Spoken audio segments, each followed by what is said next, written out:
હવે આ મનુ મહારાજ અને શત્રુપાને પૃથ્વી સ્થિર કરીને આપી, અને એ પૃથ્વી હું તમને કહી દઉં, સંશોધનકારોનું કહેવું છે, ભાગવતનું નથી, પણ એ પૃથ્વીનું મધ્ય બિંદુ તાલાલા ગીર પાસે છે, અને ત્યાં આપણે જલારામ બાપાનું મંદિર છે અને અન્ન ક્ષેત્ર પણ શરૂ છે. એ પૃથ્વીનું મધ્ય બિંદુ છે. અંતે મરા નારાયણ તો બદ્રી નારાયણમાં જઈને સમાઈ ગયા. એમાંથી યજ્ઞના બધા સાધનો બન્યા, દર્ભ બન્યો, જય જયકાર થયો. મનુ મહારાજ અને શત્રુપાને આજ બ્રહ્માજી આ પૃથ્વી આપી છે. મનુ મહારાજ અને શત્રુપા હવે આજ મેચુની સૃષ્ટિથી હવે આ સૃષ્ટિને આગળ ધપાવે છે. આ સૃષ્ટિને આગળ ધપાવતા મનુ મહારાજને ત્યાં 2 પુત્રો થયા અને 3 પુત્રી થઈ. પ્રિયવતો તાન પાદો ત્રિસ્ત્ર કન્યાસ જગની રે આપુતિ દેવહૂતિ ચ પ્રસૃતિ ઇતિ વિશ્રુતિ પ્રસૃતિ ઇતિ વિશ્રુતિ. 2 પુત્રો થયા, પ્રિયવ્રત અને ઉતાનપાદ. 3 કન્યાઓ થઈ, આકુતિ, દેવહૂતિ અને પ્રસૃતિ. સુખદેવજી મહારાજને પહેલા દીકરાઓ કરતા દીકરીઓ બહુ વાલી છે, માટે સુખજીએ પહેલા છે ને કન્યાઓની કથા કરી છે. 3 કન્યાઓની, આ મનુ મહારાજની 3 દીકરીઓના વંશની કથા પહેલા કરી અને પછી દીકરાઓની કથા કરી છે. અને એમાંય પહેલા દેવહૂતિ માતાની આજ કથા કરી છે. આ બાજુ બરોબર આજ કરદમ ઋષિ છે, એ સરસ્વતી નદીના કિનારે પોતાનો આશ્રમ તપ કરે છે. કરદમ ઋષિ એટલો બધો તપસ્વી. કરદમ ઋષિ બ્રહ્માજીની છાયામાંથી પ્રગટ થયા છે. નારદજી ગોદમાંથી, મેં કાલે વાત કરી દીધી, નારદજી ગોદમાંથી, એમ કરદમ ઋષિ આજ બ્રહ્માજીની છાયામાંથી, પડછાયામાંથી પ્રગટ થયા છે. સરસ્વતી નદીના કિનારે તપ કરે, બહુ તપ. પરમાત્મા એના તપથી પ્રસન્ન તો થયા, પણ સામે પ્રગટ થયા. પણ આજ કરદમ ઋષિની આંખ બંધ છે, એના હૃદયમાં પરમાત્માનું પ્રતિબિંબ છે, એટલે કરદમ ઋષિ આંખ ખોલતા નથી. પરમાત્મા એ માયા કરી હૃદયમાંથી પોતાનું પ્રતિબિંબ જે અદ્રશ્ય થયું ત્યાં વિહવળ બન્યા. મારો પરમાત્મા ક્યાં આમ સામે જોયે, ત્યાં તો પરમાત્મા. પણ પરમાત્માને પણ આજે પોતાના ભક્ત કરદમનો તપ જોઈ અને પોતાને હર્ષના આંસુ આવી ગયા કે ઓહો કરદમ, વાહ બેટા. હર્ષના આંસુ પડ્યા. પરમાત્માના આંખમાંથી એનું બિંદુ સરોવર બન્યું. જે જગ્યાએ પરમાત્માના હર્ષના બિંદુઓ પડ્યા ત્યાં બિંદુ સરોવર બન્યું. પરમાત્માએ કીધું બેટા માગો. કરદમ ઋષિ એટલું જ કીધું કે તમારા દર્શન થયા પછી કઈ સંસારને માગે ને એ તો મૂર્ખ કહેવાય. તમારા દર્શન થયા પછી માગવાનું શું રે? પણ નહીં બેટા, આજ મારા દર્શન છે ને એ વ્યર્થ ન જાય. આજ મારા દર્શન છે ને એ વ્યર્થ ન જાય. કરદમ ઋષિએ પહેલા તો સ્તુતિ કરી. जुष्टं बधात्याखिल सत्वराशे सांसेद्यमक्ष्णो तव दर्शनाय. हे परमात्मा, તમારા દર્શન થયા પછી સંસારમાં કઈ માગવા પણ રહેતું જ નથી. ભક્તિનું ફળ અને આ તપનું ફળ એ તો આપના દર્શન છે. અને ફળ મળી ગયા પછી કોઈ અપેક્ષા જ ન હોય. નહીં બેટા, માગો, મારું દર્શન વ્યર્થ ન થાય. ત્યારે જોજો કરદમ ઋષિ બહુ છે. હા મહારાજ, તમે જો કહેતા હો ને તો મારી એક ઈચ્છા છે, તો માગો ને બેટા. તો કે તથા ચાહમ પરિવોઢ કામ સમાનશીલમ ગૃહમે દધેનુ ઓપેયન્મો લમશેષ મૂલમ દુરાશય કામદુધંગ્રિયસ્ય. ઓહો મહારાજ, જો તમે કહેતા હો ને તો મારી એક ઈચ્છા છે, લગ્ન કરવા છે. તમને એમ ન થાય કે મારે આ છે કામના વિકાસ માટે નથી, મારે કામનો વિનાશ કરવો છે. આ ઇન્દ્રિયોમાં જન્મ જન્માંતરથી કામ વાસના રહેલી છે, માટે મારે કામના વિનાશ માટે લગ્ન કરવા છે. કરદમ ઋષિ બોલ્યા છે. તો એના માટે મને કેવી તમે સ્ત્રી આપો? તો કે સમાનશીલામ ગૃહમે દધેનુ. ઓહો, જેનું શીલ ઉજળું હોય અને એ મારા ઘરની કામધેનુ બનીને રહે ને એવી સ્ત્રી જોઈએ. ગૃહમે દધેનુ શબ્દ શું વાપરું છું? અને ખરેખર બહેનો છે ને એ ઘરની કામધેનુ જ હોય. એને ખબર પડે કે મારા પતિની આવક કેટલી છે અને એમાંથી જ મારે આ ઘર ચલાવવાનું છે. ઘર તો ચલાવવાનું આવકમાંથી, પણ એમાંથી બચત કરવાની છે. આવે એટલું વાપરી નથી નાખવાનું. ભવિષ્યનો વિચાર કરીને એમાંથી બચત કરે, ભાઈ આનું નામ ગૃહ કામધેનુ. માટે આજ ગૃહમેદ ધેનુ આવી મારે સ્ત્રી જોઈએ અને મારા કામનો વિનાશ થાય માટે જ જોઈએ. પરમાત્મા ગદગદિત બની ગયા છે. વાહ, શું એની પ્રસન્નતા હશે, તમે વિચાર તો કરો. પરમાત્માના આંખમાંથી જ્યારે હર્ષના આંસુ પડ્યા હોય એની પ્રસન્નતા કેટલી હશે, અને કરદમનું તપ કેટલું હશે. ધન્ય છે કરદમ. પરમાત્માએ કીધું કે હા બેટા, આવતીકાલે જ, અત્યારે 11 વાગ્યા છે, આવતીકાલે 11 વાગ્યા જે કે મનુ મહારાજ એમના રાણી અને એની પુત્રી લઈને આવશે. તો બેટા એ તમને એની પુત્રીનું કન્યાદાન આપવા માટે આવશે, તમે એનો સ્વીકાર કરજો, ના ન કહેતા. પરમાત્મા કઈ નહીં, કાલે જ આવશે. આશીર્વાદ આપી પરમાત્મા અંતર ધ્યાન થયા. આ બાજુ રાત્રિ પરમાત્માના સ્વરૂપના ચિંતનમાં વ્યતીત કરી. મારો પરમાત્મા કેવો હતો એનું સ્વરૂપનું ચિંતન જો તમે કરો અને જો તમને એ સ્વરૂપ દેખાય, આંખ બંધ કરો ને દેખાય, પછી સમાધિની જરૂર ન પડે. પણ અત્યારે કરદમ ઋષિ રાત્રિ વ્યતીત કરી સવારમાં પોતાના નિયમ પ્રમાણે બ્રહ્મ મુહૂર્તમાં ઉભા થયા. સરસ્વતી નદીમાં સ્નાન કર્યા, સંધ્યા કર્યા, ધ્યાન સમાધિ, ભગવાનની પૂજા. 10 વાગો આવ્યા પણ મનુ મહારાજ, કરદમ ઋષિ વિચાર કરે કે હજી સુધી કોઈ દેખાતો નથી.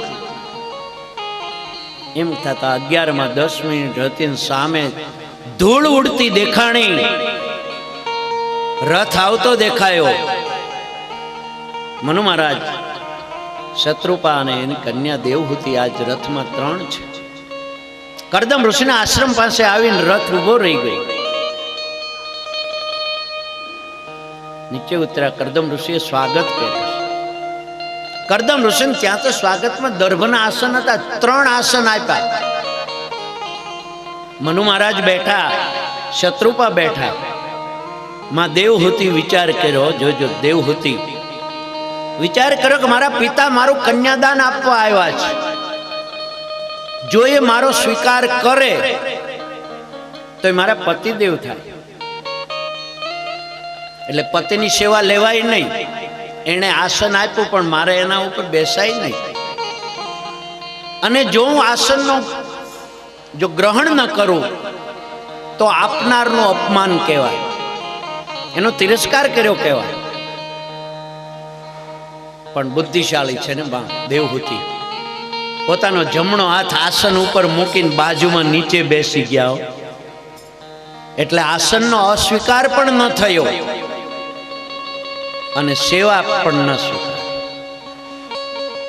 કરદમ ઋષિ સમજી ગયા કે છે બુદ્ધિશાળી, આની પરીક્ષા કરવા પણ છે નહીં. પરીક્ષાઓ હવે કરીએ એવું નથી. આ પહેલું વહેલું પૃથ્વીમાં લગ્ન થયું ને તોય પરીક્ષા થઈ હતી, પણ એની પરીક્ષા સાત્વિક હતી. અને આપણે આપણી કોઈ વાત કરવી નથી. જોવા જાય ને હવે જોવા એવું પહેલેથી જ.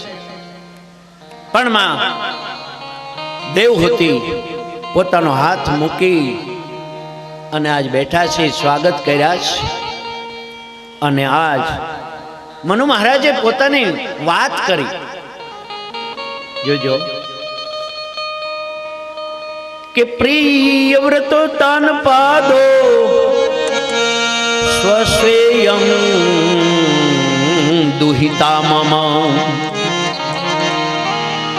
અન્વિષંતિ પતિમ યુક્ત વયશીલ ગુણાદેવી યુક્ત વયશીલ ગુણાદેવી. જો ટૂંકમાં વાત કરી કે મારે પ્રિય ઉતાનપાદ બે પુત્રો છે ને આ મારી વચ્છેટ દીકરી મધ્યમાં, એટલે વચલી થાય ને, એટલે એનો અર્થ શું થયો કે એક આનાથી મોટી છે ને એક આનાથી નાની છે. અમારી દીકરી છે, ગુણશીલ રૂપ વય એ બધું તમારે યોગ્ય છે, માટે એનું કન્યાદાન આપવા આપને આવ્યો છે. કન્યાદાનની વાત કરી એટલે આજ કરદમ ઋષિએ પહેલી વાત કરી, શરત કરી.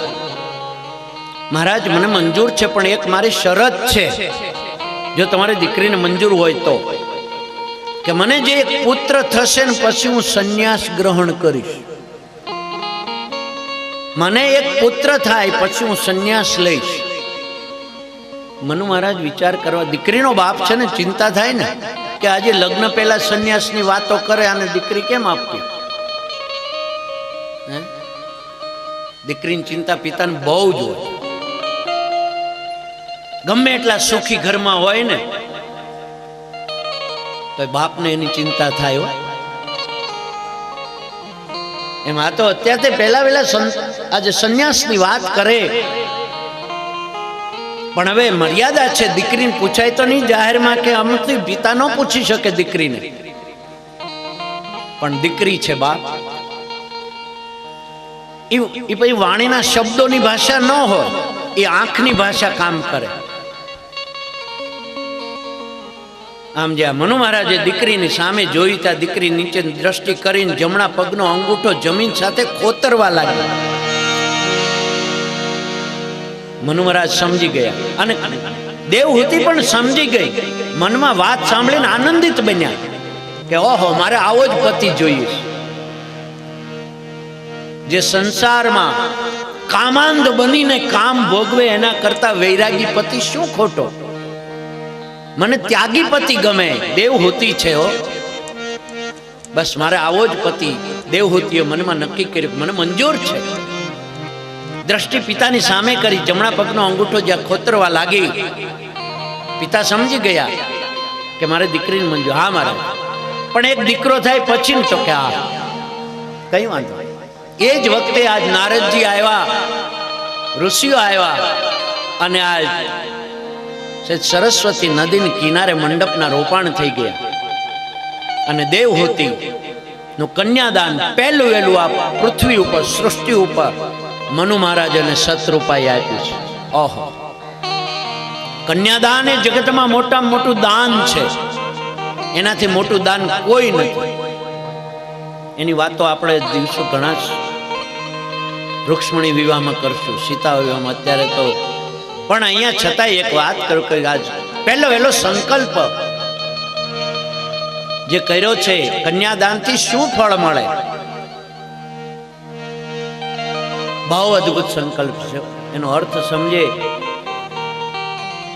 લક્ષ્મી રૂપી મમ કન્યા, એશ મમ કન્યા લક્ષ્મી રૂપી ત્રિમાતૃ શુદ્ધા, એવો સંકલ્પમાં શબ્દ વાપરો છે.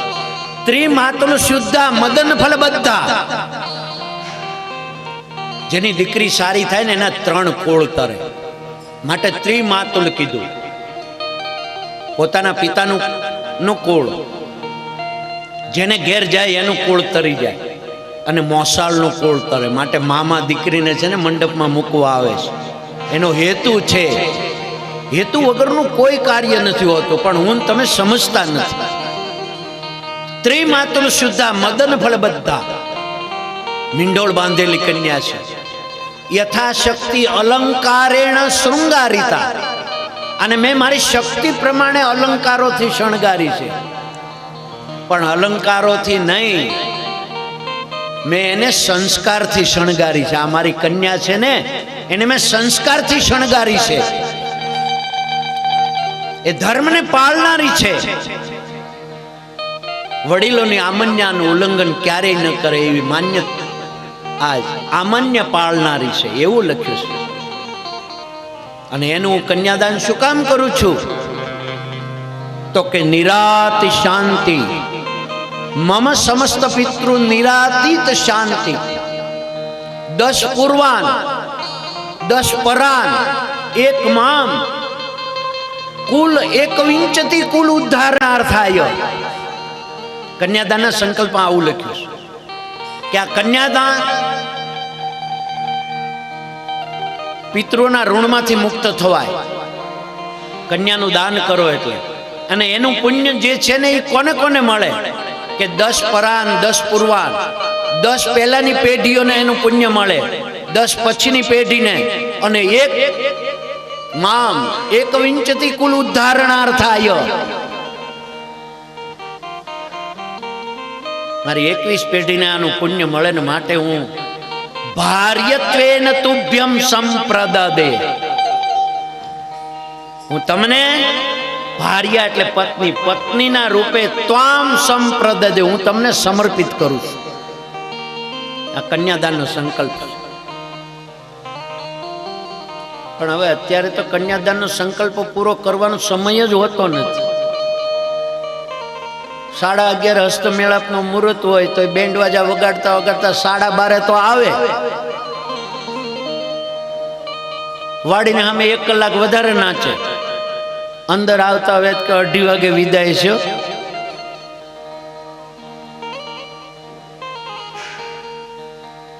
જેના માટે તમે લાખો રૂપિયા ખર્ચો છો, એની વિધિનો તમારી પાસે સમય નથી. નાચવાનો સમય છે, નાચો, નાચવું જ જોઈએ. આનંદનો પ્રસંગ છે. બાપુ બેઠા છે તોય બોલું. હા, આનંદ છે ને, લગ્ન છે, આનંદનો પ્રસંગ, આનંદ કરવો જ જોઈએ. પણ એની મર્યાદા હોય ને. આયોજન કરો ને, તમારે 2 કલાક નાચવું હોય તો ઘેરથી 2 કલાક વહેલા નીકળો.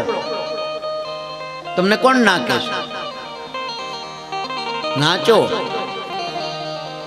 પણ અતિ ભલો ન બોલનો, અતિ ભલો ન ચૂપ, અતિ ભલો ન બરછનો, અતિ ભલો ન ધૂપ.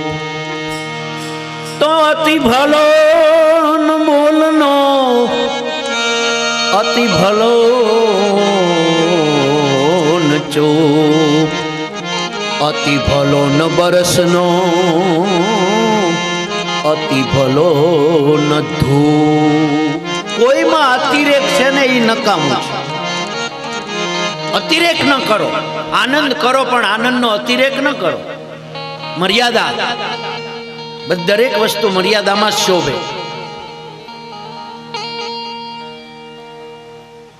જો કઈ ચલાલામાં કહેવા પણ છે જ નહીં. વલ્કુ બાપુ જેવાનું, દાના બાપા જેવાની જગ્યા પ્રસિદ્ધ.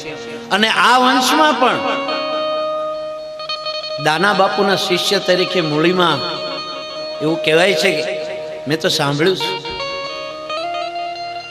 કે દાના બાપુના શિષ્ય હતા, મંદિરની સેવા, અને જેણે ગાયોની સેવા કરી હોય ને એને બાપ કોઈ દી જીવનમાં અષ્ટસિદ્ધિ એને વરે, એને માગવી ન પડે.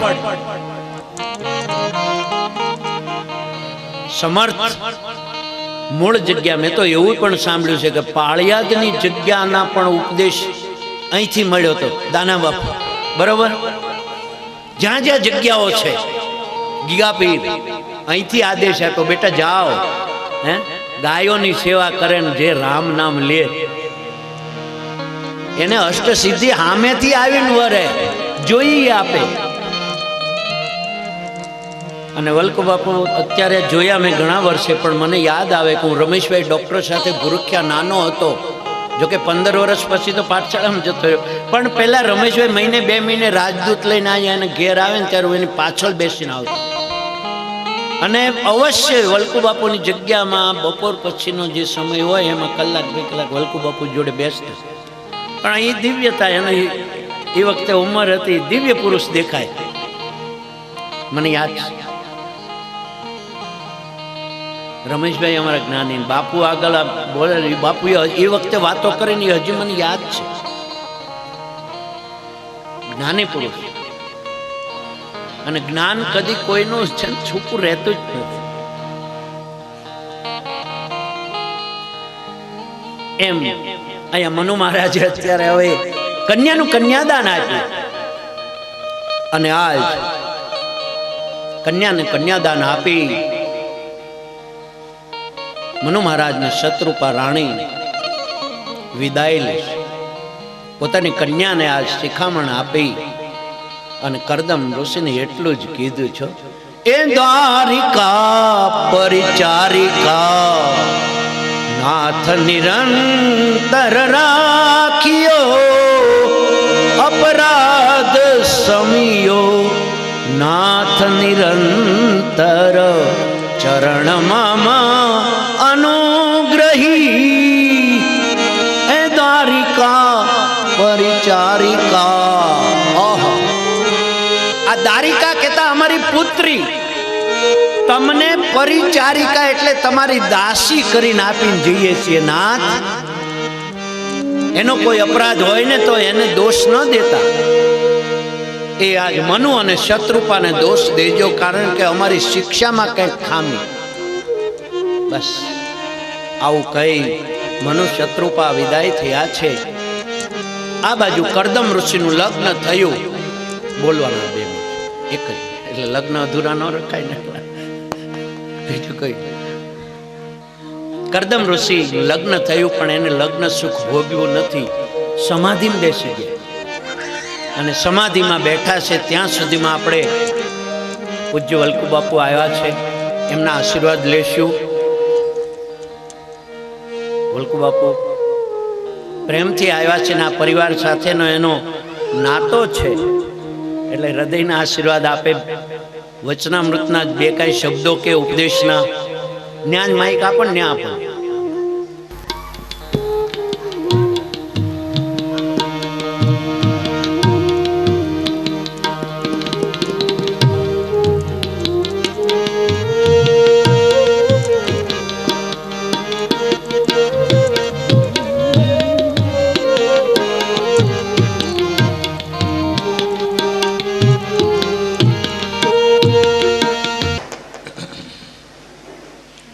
करारविंदे पदारविंदम मुखारविंदे विनिवेशयन्तम वटस्य पत्रस्य पुटेशयानम बालम मुकुंदम मनसा स्मरामि. श्री कृष्णचंद्र महाराजनी जय, दान महाराजनी जय, मूली मातनी, हरिराम बापानी जय. આજે મગદાણી પરિવારના યજમાન પદે જગતને પાવન કરનાર, જીવન જીવવાની અમૃત આપનાર ભાગવતજી બિરાજે છે, એને મારા સાષ્ટાંગ દંડવત પ્રણામ. જેઓની રસાળ ભાષામાં ખૂબ જ ધર્મયુક્ત વાણી દ્વારા આપણને જે ભાગવત સંભળાવી રહ્યા છે, ભાગવતનું અમૃતપાન કરાવી રહ્યા છે, એવા પરમ શ્રદ્ધેય પૂજ્ય શ્રી યજ્ઞેશ દાદા, આપણા મહાજનના પ્રમુખ ભાઈ શ્રી મહેન્દ્રભાઈ, ઉપસ્થિત મહેમાન સમાજ અને પરિવાર માતાઓ, અહીંયા ભાગવત કથામાં આવતા એક જૂની યાદો તાજી થઈ, જેને ફ્લેશબેક કહેવામાં આવે અંગ્રેજીમાં, કે આજે એવા પરિવાર દ્વારા આ ભાગવતનું આયોજન થયું છે. એ આમ તો તમે બધા લીલાધર બાપા કહો છો, પણ અમે એને લીલાધર ભગત કહેતા. વાડીની અંદર એમનો આશ્રમ ખૂબ જ નિત્યાનંદ સ્વામીના સંપર્કમાં, અને એમના પછી રામજી બાપા, લાલજી બાપા. લાલજી બાપાનો સમય એવો હતો કે એ વખતે મારી પહેલાં દિવંગત મંગળુ બાપુ ગાદી ઉપર હતા, અને 1947ની અંદર જ્યારે ગિરાસદારી એબોલેશન એક્ટ આવ્યો, એટલે કે જગ્યાના તમામ ખાલસા આઝાદી આવી અને રાજાના રજવાડાઓ ગયા, એ વખતે અમારા ગામો, એટલે કે દાન મહારાજની જગ્યાને મળેલા 5 ગામો એ પણ ખાલસા થયા. હવે ખાલસા થવાની જે પ્રક્રિયાઓ હતી એ 1.5 વર્ષ હાલે, કારણ કે એક રાતમાં તો થઈ ન શકે. ગણોતિયાઓને ગણોટ હક આપવાના હોય, જમીનનો આ તે, અને એની અંદર બધા વકીલો રાખવાના હોય. એક તરફથી ઇન્કમ બંધ થયેલી હોય અને ખર્ચાઓ વધી જાય, એ વખતે જગ્યાઓને પણ વકીલ રાખવાની જરૂર પડે, સ્વાભાવિક રીતે છે. અને આવક રામપુરની બંધ થઈ. એવે સમયે લાલજી બાપા પાસેથી અમે ઉછીના પૈસા લેતા, એટલે આ અમે મગદાણી પરિવારના ઋણી છે. જ્યારે હજી ચલાલાનો પૂર્ણ વિકાસ નહોતો થયો, એ વખતે જો સમૃદ્ધ વ્યક્તિ હોય ચલાલાની તો એ લાલજી રામજી. અને આજે એ લાલજી રામજીના પરિવાર દ્વારા આજે આ કથાનું સરસ મજાનું આયોજન થયું છે, એથી ખૂબ ખૂબ આનંદ અનુભવું છું, અને એના ઋણ ચૂકવવા રૂપે પણ અહીંયા હાજરી આપીને ધન્યતા અનુભવું છું. ભાગવત ગ્રંથ વિશે આપણને ખૂબ સુદૃઢ રીતે, કારણ કે શોલાપીઠમાં કૃષ્ણશંકર શાસ્ત્રીજી પાસે જે તૈયાર થયા હોય, ત્યાંમાં જે પ્રાધ્યાપક તરીકે રહેલા હોય, એમની વાણી તો દિવ્ય હોય, અને એમાં વધારે કંઈ ચંચુપાત કરવો મને એમ લાગે છે કે યથાયોગ્ય નહીં ગણાય. પણ હવે જ્યારે આશીર્વાદ આપવાની વાત કરી, એટલે મારે 2 શબ્દો કહેવા જોઈ. એ કહું, કારણ કે પરિવાર જેવો સંબંધ ગુણુભાઈ હારે તો અમે બહુ તોફાન કરેલા છે. શાંતુભાઈ તો મોટા થતા, આ ગુણાને ખીજવવાની બહુ મજા આવતી. હવે ન ખીજવતા, તો નાનપણની વાતો છે. આ તો અમે ભણતા એ વખતેની. ક્યાં છે ગુણુભાઈ? હા, વાંધો નહીં. એને શ્વાસ ચડે, એ ક્યારેક ઢીકો અમને મારી લે, ક્યારેક અમે ઢીકો મારીને ચીટીઓ ભરીને ભાગ. ક્યાં વાત હે! એ કાગજ કી કિસ્તી, સાવન કા પાની, લૂટા દે હમે બચપન કી કહાની. હા, હવે એવું મને તમે ટોપી બહાર મૂકી દીધો. જો તમે પૂરીઓ ખાતા હો ને લારી ઉપર, મને પૂરી ખાવાનું મન થાય પણ નથી ખાઈ શકતો. કેમ કે महंत की जंजीर लग गई इस पैर पर, टोपी लग गई. હા, આપણે ઓવળે પાઠે ક્યાંક વયા જશું. પણ એક વખત એક છાત્રે આચાર્યને સવાલ પૂછ્યો કે આચાર્ય, આપ એમ કહો છો કે હવે આ સૃષ્ટિ ઉપર કળિયુગ આવવાનો છે, કળિયુગ આવવાનો છે, તમે સ્મરણ વધારો, તમે ભક્તિ વધારો. તો આચાર્ય અમને થોડી શંકા પડે છે કે દેખાતો તો નથી ક્યાંય. એની હવા આપણા આશ્રમમાં જે પસાર થતી એની હવા પસાર થાય છે, એના એ વૃક્ષો ઉગે છે, વૃક્ષો ઉપર ફળ ફૂલ લાગે છે, મેઘ પણ વરસે છે. તો અમને ખબર કેમ પડે કલિયુગ આવ્યો? આ તો બધી રફતાર શરૂ જ છે. અને તમે એવું કહો છો કે હવે કલિયુગના પ્રગરણ થઈ રહ્યા છે, તો અમારે ઓળખવો કેવી રીતે? What is the dissertation of the Kalyug? અમે કેવી રીતે કલયુગને ઓળખીએ? ત્યારે એમણે 4 સૂત્રો બહુ સરસ આપ્યા. મને એમ છે ભાગવત એ મોક્ષાર્થીનો ગ્રંથ તો છે, પણ હું તો એમ માનું છું કે જીવનાર્થીનો ગ્રંથ છે, જીવન માટે પણ ઉપયોગી છે.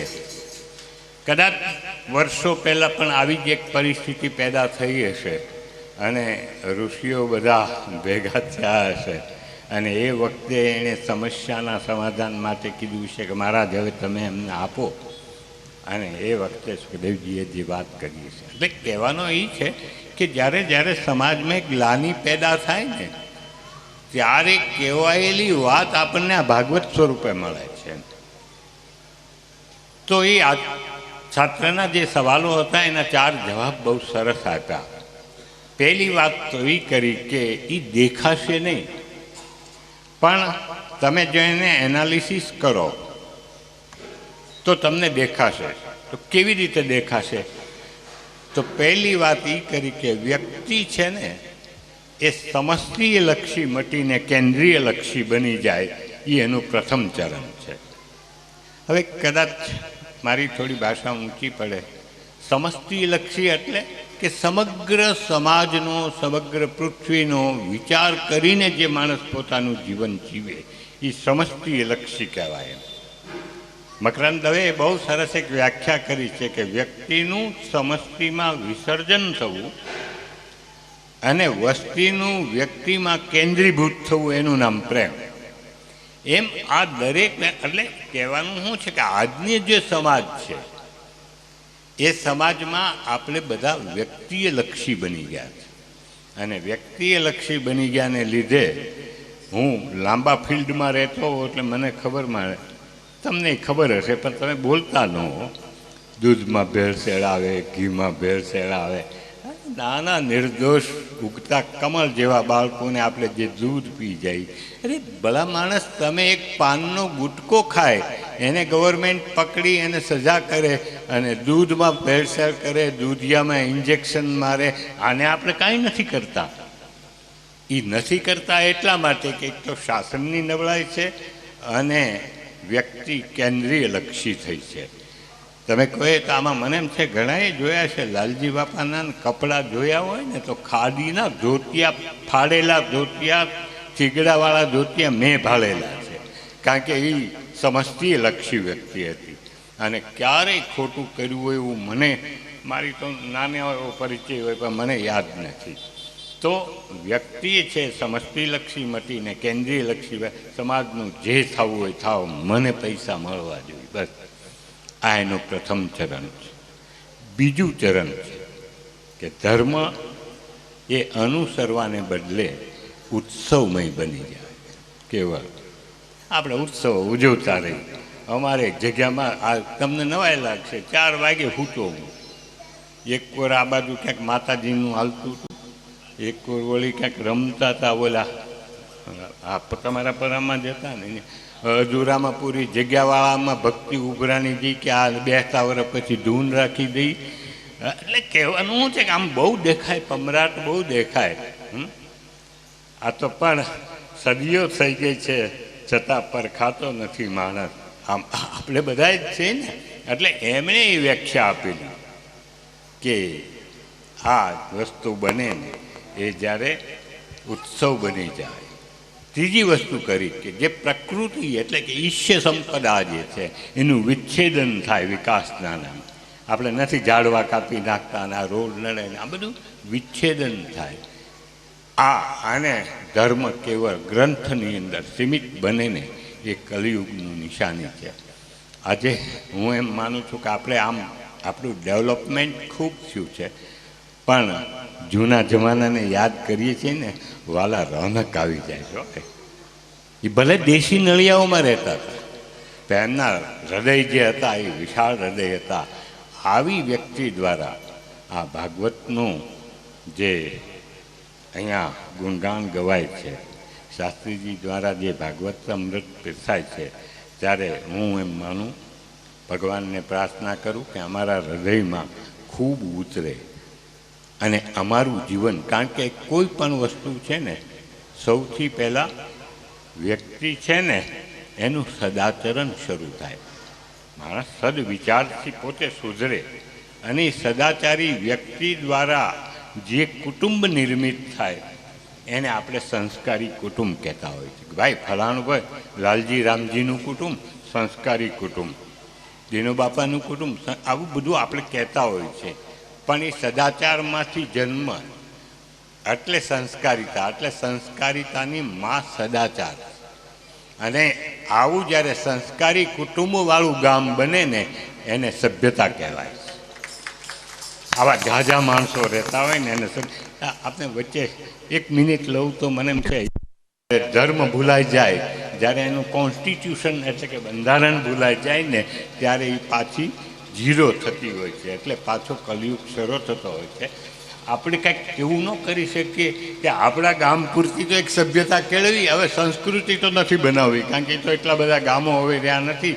પણ ચલાલા જે ભૂમિની અંદર અંશાવતાર શ્રી દાન મહારાજ જન્મ્યા હોય, જે ભૂમિની અંદર જે મૂળીમાં પેદા થયા હોય, જ્યાં લીલા ભગત જેવા હોય, આવા ગામના આપણે નાગરિકો છીએ, તો આપણે એક સરસ મજાની સભ્યતા બનાવીએ એવી ભાગવતને પ્રાર્થના કરી અને દાન મહારાજના બધા જ ઉપર ખૂબ આશીર્વાદ ઉતરે એવી પ્રાર્થના સાથે મારું વક્તવ્ય વિરામ કરું છું. આપ બધાને હૃદયપૂર્વક મારા જય શ્રી રામ. જય શ્રી રામ. પૂજ્ય વલ્કુ બાપુએ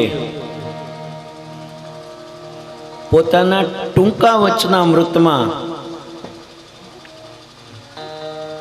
આપણને સંસ્કૃતિનો, જેમ દૂધમાંથી આપણે દહીંમાંથી માખણ બનાવીને આપી દઈએ ને, એમ બહુ ટૂંકમાં સરસ મજાનું સંસ્કૃતિ રૂપી માખણ આપ્યું મને ને તમને, કે ખરેખર સદાચારમાંથી જ સંસ્કાર આવે છે. બહુ એક જ વસ્તુ કે જે પરિવારમાં સંસ્કાર આવે, ક્યારથી આવે તો કે એ પરિવારમાં સદાચાર હોય તો એની જે કાંઈ છે સંતતિ એ સંસ્કારી બનવાની જ છે. સંયમ છે. આપણે પહેલા વાત કરી કે આ ત્રીજા સ્કંદમાં 3 દાંપત્ય છે, મનુ મહારાજ અને શત્રુપા, કશ્યપ ઋષિ અને દિતિ માતા, અને કરદમ ઋષિ અને દેવહૂતિ. જે સંયમથી જીવન જીવે એની આ સંતતિ સંસ્કારી બને. સંયમ એટલે સદાચાર. સદાચારની વાત કરી બાપુએ. સંયમિત જીવન, નિયમથી જીવન જે જીવે એ સદાચાર છે. એમ અહીંયા લગ્ન થયા છે, મનુ મહારાજ અને દેવહૂતિ વિદાય લીધી. કરદમ ઋષિએ આજ લગ્નનું સુખ ભોગવ્યું નથી, સમાધિમાં બેસી ગયા. માં દેવહૂતિએ જોયું કે ઓહો, મારા પતિને તપ ગમે તો એને ગમે એ મને પણ ગમે. કરદમ ઋષિ આ સમાધિમાં છે, દેવહૂતિ એની સેવામાં છે. ઘણા વર્ષો વીતી ગયા અને એક દિવસ જ્યાં કરદમ ઋષિ ની સમાધિમાંથી જાગૃતિ આવી, દ્રષ્ટિ પડી, ત્યાં તો સામે દેવહૂતિ. ઓહો, દુબળા થઈ ગયા. આજ દેવહૂતિ એકદમ દુબળા છે. દેવી, આ તમે તમારા શરીરનું ધ્યાન ન રાખ્યું. દેવી, તમારી કાયા કુશ બની ગઈ, દુબળી બની ગઈ. પધારો.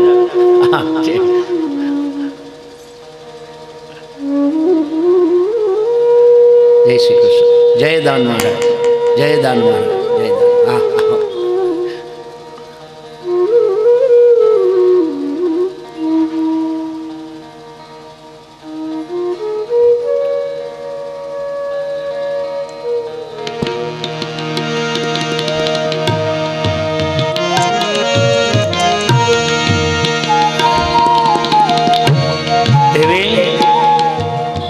આ તમે તમારા શરીરનું ધ્યાન ન રાખ્યું, ખ્યાલ ન કર્યો.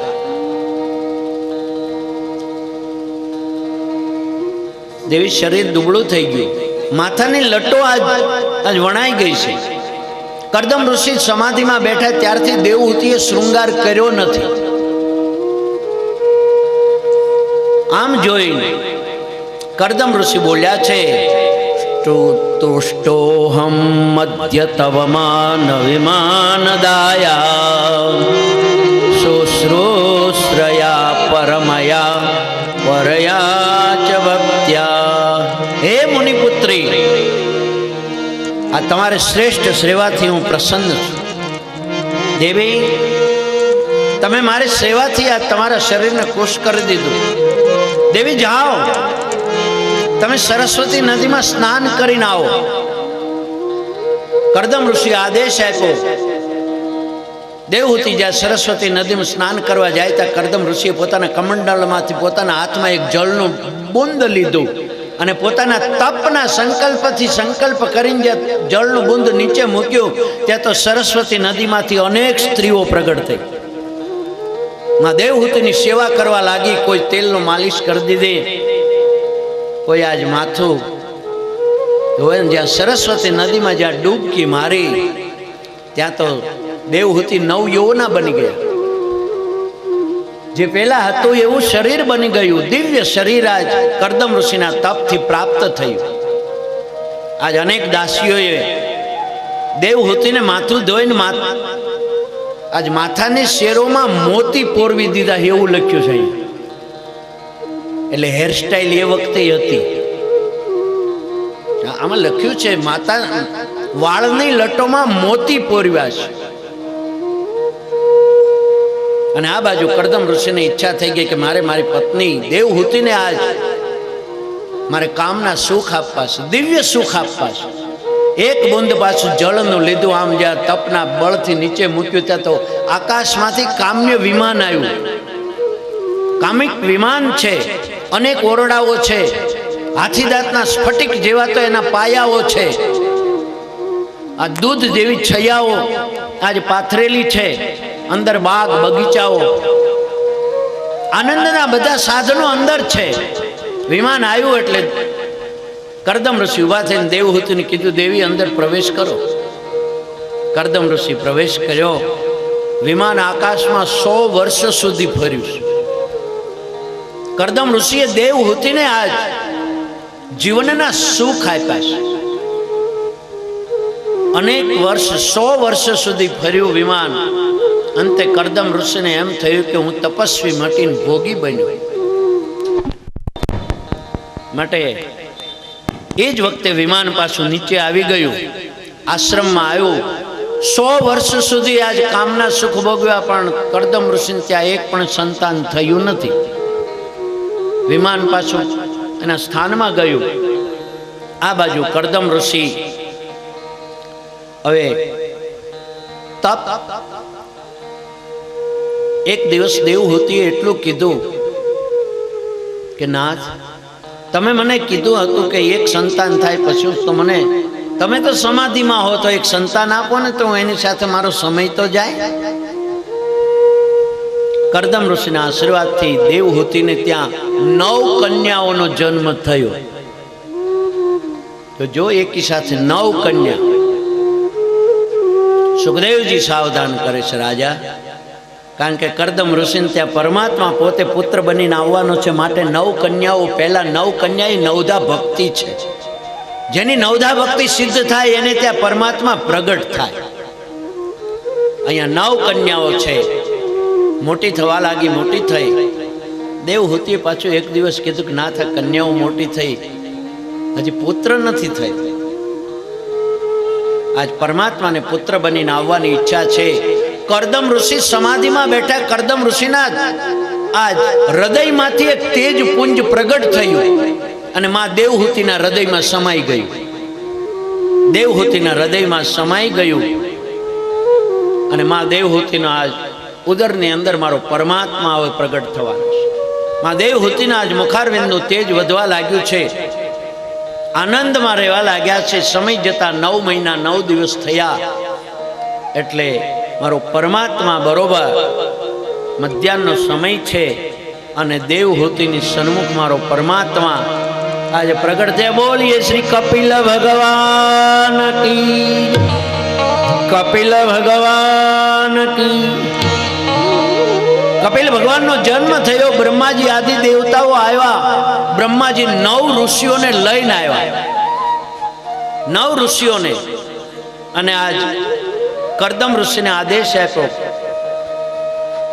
કરદમ તમારી દીકરીઓ યુવાન થઈ છે ને, તો કે આ 9 ઋષિઓને સાથે લઈને આવ્યો છે, તમે એને એક એક કન્યાદાન આપી દો.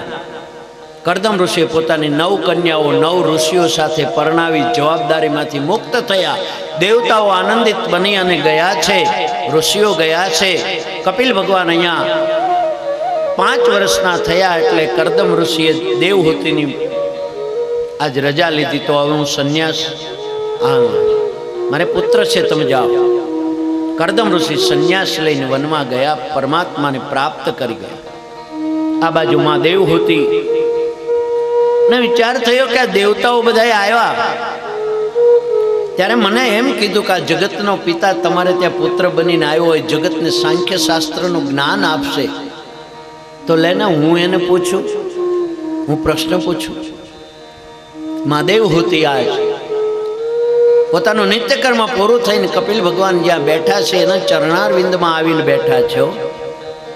કારણ કે ઉપદેશ લેવો હોય ને તો નીચે બેસવું પડે. માં દેવહૂતિએ કીધું છે કે તમ ત્વામ ગતાહમ શરણમ શરણ્યમ સ્વવૃત્ય સંસારતરો કુઠારમ. તમ ત્વામ ગતાહમ શરણમ, હું તમારા શરણે આવી છું નાથ, હું તમારા શરણે આવી છું.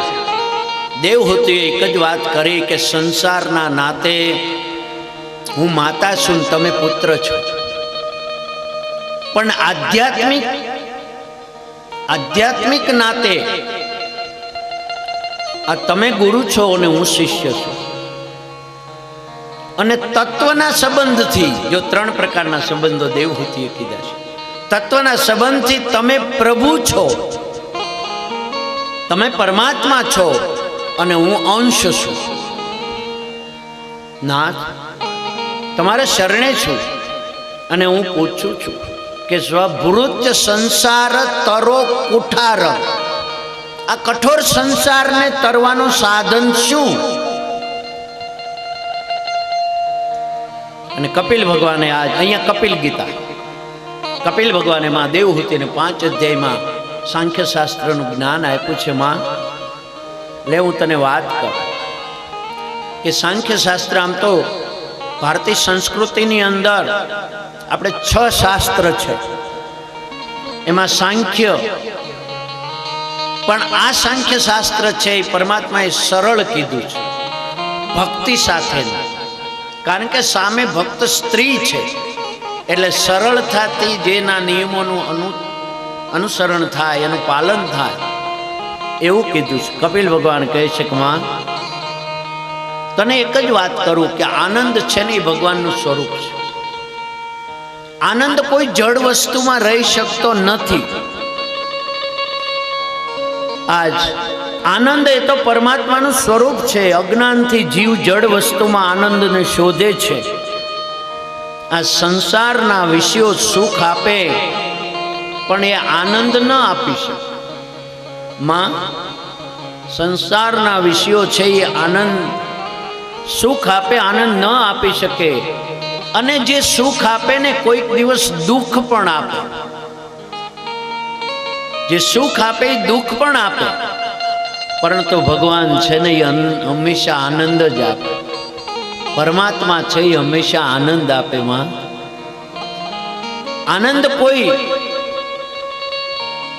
જડ વસ્તુમાં નથી. જો આનંદ એમાં હોત તો સદાય આનંદ જ. આપણે શ્રીખંડ ખાઈ પહેલે દિવસે ખવડાવ્યો ને, 12:30-1 વાગ્યા ભૂખ લાગી હોય ને ત્યારે શ્રીખંડ પહેલી વાટકી ખાવ ને ત્યારે આનંદ થાય, પણ બીજી વાટકી અને પરાણે કોઈ ત્રીજી ખવડાવે તો ઈનો એ શ્રીખંડ તમને દર્દ આપે, દુઃખ આપે. કારણ કે જો આનંદ શ્રીખંડમાં આનંદ હોત તો એ પહેલી વાટકીમાં જે આનંદ મળે ત્રીજીમાં મળવો જોઈએ કે નહીં? માટે શ્રીખંડમાં આનંદ નથી. આજ વિષયોમાં આનંદ નથી, જડ પદાર્થોમાં આનંદ નથી. પણ આપણે જ્યારે મનગમતો વિષય મળે, ભૂખ લાગી હોય, શ્રીખંડ ખાઈએ એટલે આપણું મન છે ને અંતર્મુખ થાય. અંતર્મુખ થયેલા મનને અંદર રહેલા પરમાત્માનો સ્પર્શ થાય ક્ષણિક, અને પરમાત્માનો ક્ષણિક સ્પર્શ થાય ને એટલે જીવાત્માને આનંદ થાય. આનંદ એ પરમાત્માથી જ થાય. પહેલું જ વહેલું આપણને શ્રીખંડ ખાય એટલે મન અંતર્મુખ થાય. કોઈ પણ વાત માં આ જીવનના બંધન અને મોક્ષનું કારણ એ મન છે. મનથી આપણે જો મુક્તિ માનીએ તો મુક્તિ છે, મનથી દુઃખ માનીએ તો દુઃખ છે, સુખ માનીએ તો સુખ છે. આ સુખ અને દુઃખનું કારણ મન છે. એક ભાઈ બગીચામાં ગયા, બેઠા બાકડે બેઠા બેઠા આમ હાથ રાખીને આમ આમ વેરે. એક ભાઈ દૂરથી જોઈ ગયા કે હાથમાં આવીને પૂછ્યું કે તમે આ શું કરો છો? તો કે વાંદરાને ચણા ખવડાવું છું. તો કે પણ આ વાંદરા તો છે નહીં. તો કે મારા હાથમાં ચણા ક્યાં છે? કે તો કે હું મારા મનથી માનું છું ને કે અહીંયા વાંદરા છે ને હું ચણા ખવડાવું છું. હું મારા મનથી માનું છું. માટે મન છે બાપ એ સુખ અને દુઃખનું કારણ છે. મનથી માનો તો સુખ છે, અને મનથી ન માનો તો મોટા રાજમહેલમાં રહેતા હોય ને તોય દુઃખ જ છે. એ રાજમહેલ કઈ સુખ ન આપે, એની ઝૂંપડી જ સુખ આપે. મન છે એ બહુ ટૂંકમાં મારે તો કથા સમય, પણ મન છે એ બકરા જેવું છે. એને ક્યારેય તૃપ્તિ ન મળે. કહેવાનો આશય કે બકરો છે એ ગમે એટલો છે ખાય એ ભૂખ્યો જ હોય. એક રાજાએ કીધું કે મારો બકરો છે એને કોઈ ધરવીને લાવે ને તેને 5 ગામ આપો. એટલે હોય ને ઘણા કે હાલ એમાં હું બકરો ધરાઈ જ હાંજ સુધી ધરાવા છે, ચરાવા લઈ જાય, કોણ ઘાસ જે કાંઈ હોય ખવડાવીને હાંજે ઢમઢોલ કરીને લાવે. પણ રાજા પોતાની પાસે કુણા ઘાસની નાની પૂળી રાખે. ઓલો આવે ને એટલે કે બકરો ધરાઈ ગયો, તો કે હા લો મારે. એટલે પૂળી આમ ધરે ને ત્યાં બકરો ખાય. એટલે રાજા કે બકરો ભૂખ્યો છે. ભૂખ્યો હોય તો જ ખાય ને, કોઈ ધરાયેલો ખાય? તો કે આ બકરો ભૂખ્યો છે અને પૂરો કેદમાં. એમાં જેટલા આવ્યા બધાને, એમાં એક સંન્યાસી આવ્યા. સંન્યાસીએ વાત જાણે કે આ રાજાએ કેટલાયને કેદમાં પૂર્યા. એ કે લાવો હું બકરો ચરાવવા જાઉં કે બીજું હું. સંન્યાસી એ કે આજે હું જ જઈશ એમ. તો કે બકરો લઈ ગયા, પણ એક હાથમાં નાની એવી લાકડી લીધી. બકરાને જ્યાં ચારવા જ્યાં ચરાવવા ગયા, બકરો જ્યાં ખાવા જાય ત્યાં મોઢા પર એક લાકડી મારે એટલે બકરો ઊભો રહી જાય. પાછું થોડી વાર પછી બકરો પાછો જ્યાં ખાવા જાય ત્યાં લાકડી મારે. હાંજ સુધી લાકડી મારી એને જે ખાવા ન દીધું. પછી તો બકરો આમ લાકડી જોવે ને ત્યાં ઊભો રહી જાય. સાંજે રાજા પાસે આવ્યા કે રાજા તમારો બકરો ધરાઈ ગયો. તો કે આ પેટ બાકું ભેગું મળી ગયું છે ને ક્યાં ધરાઈ ગયું? તો કે તમે કહો છો ને રોજ જમડોળ થઈને આવતો તોય તમે કહો ભૂખ્યો છે, ખવડાવો. રાજાએ આમ જ્યાં ઘાસની પૂળી આપી ને સંન્યાસી આમ જ્યાં લાકડી ઊંચી કરી ત્યાં ઊભો રહી ગયો. ન ખાધું. એ મન છે બાપ, એના ઉપર અંકુશ રાખવો પડે, લાકડી રાખવી પડે, નહીં તો તે રોજ શ્રીખંડ માગે. પણ 7 દિવસ સુધી વાંધો નહીં. અહીં તમને 2 મીઠાઈઓ રબડી શ્રીખંડ ને જમાવટ છે. આ ચિંતા ખાઓ, ખવડાવો. તો ઘેરે જઈને કઢી પીજો એકાદ દિવસ, ખીચડી કઢી. બસ મનનું કારણ છે બાપ. આજ મન છે અને એક જ વાત છે, મન છે ને બરોબર તાળાની ચાવી જેવી છે. પ્લોટ હોય એવડું મકાન ન હોય, અને મકાન હોય એવડો દરવાજો ન હોય, દરવાજો હોય એટલો નકૂચો ન હોય, અને નકૂચો હોય એવડું તાળું ન હોય.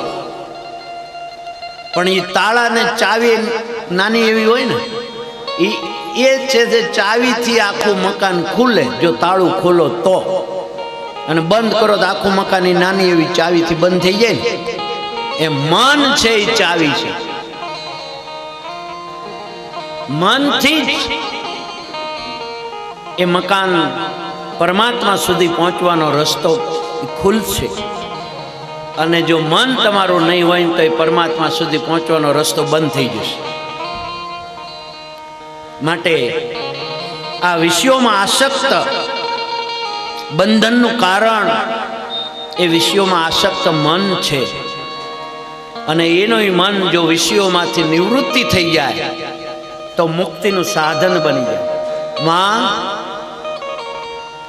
અને મનને છે ને પરમાત્મા તરફ વાળવું હોય તો સરળ રસ્તો છે, સત્સંગ કર. બેટા, સત્સંગ કરવા માટે મારે સંતને ક્યાં શોધવા જવા? સત્સંગનું મહત્વ બતાવ્યું છે, સત્સંગ કરવો જ જોઈએ. પણ અહીંયા તો કીધું છે દેવહૂતિએ મારે સંત ક્યાં શોધવા જવા? માં, તારે સંત શોધવા જવાની જરૂર નથી, એવું અહીં લખ્યું કપિલ ભગવાન. સંતને શોધવા જવાની જરૂર નથી માં, તું સંત બની જા. આજ પાત્રતા યોગ જ્યારે નિર્માણ થશે એટલે સંત સામેથી આવશે. શોધવા જવાથી તો કોક છે તો પાખંડ મળે, પણ આપણી યોગ્યતા હશે ને ત્યારે સંત સામેથી મળશે. માં, લે હું તને સંતના લક્ષણ બતાવું, એટલે તું એ લક્ષણ જો તારા જીવનમાં આવી જાય ને તું સંત બની જાય.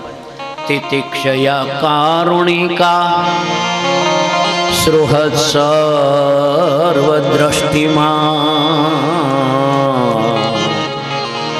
કોણો સંતના લક્ષણ કહી દે પછી વિરામ.